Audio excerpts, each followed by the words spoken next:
Assalamualaikum warahmatullahi wabarakatuh. Syekh Daralun berbicara tentang puasa, ada sebuah pertanyaan.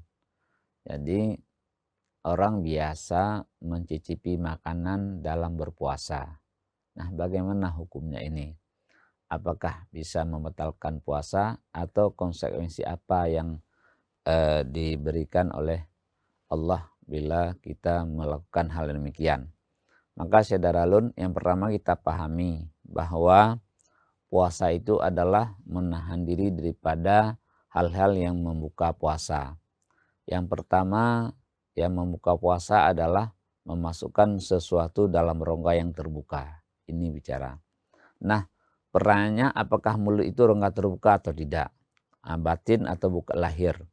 Makanya dalam agama kita melihat bahwa mulut itu dianggap anggota yang lahir, bukan anggota yang batin.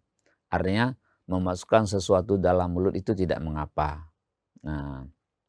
Nah, tetapi yang perlu juga kita melihat dalam berpuasa itu ada dua sisi yang dinilai.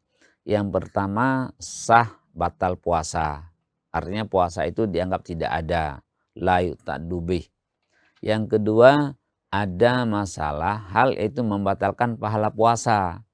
Artinya orang dianggap sudah berpuasa, artinya terlepas pembebanan sanksi hukum dari agama. Tetapi dia itu tidak berpahala. Ibarat orang melakukan salat tetapi tidak khusyuk. Salahnya sah, pahalanya tidak ada. Nah, kembali kepada bagaimana mencicipi. Memasukkan sesuatu dalam mulut itu tidak dianggap batal puasanya. Sama juga orang merokok. Jadi asapnya tidak ditelan. Karena makna ukul, makan dalam bahasa agama itu adalah menelan makanan. Bukan memasukkan makanan ke dalam mulut.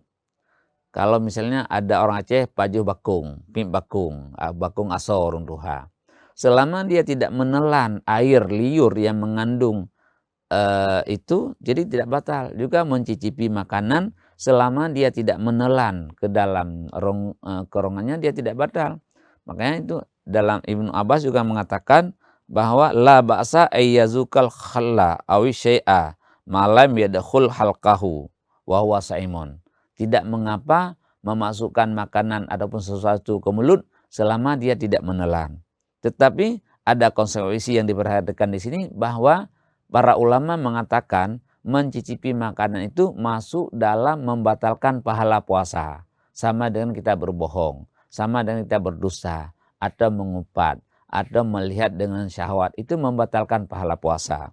Jadi puasa kita dianggap sah, tetapi kita tidak berpahala, walaupun tidak batal. Demikian, semoga kita bisa memahaminya. Demikian, wallahul muwaffiq ila aqwamit thoriq. Assalamualaikum warahmatullahi wabarakatuh. Download Tribun X sekarang, menghadirkan lokal menjadi Indonesia.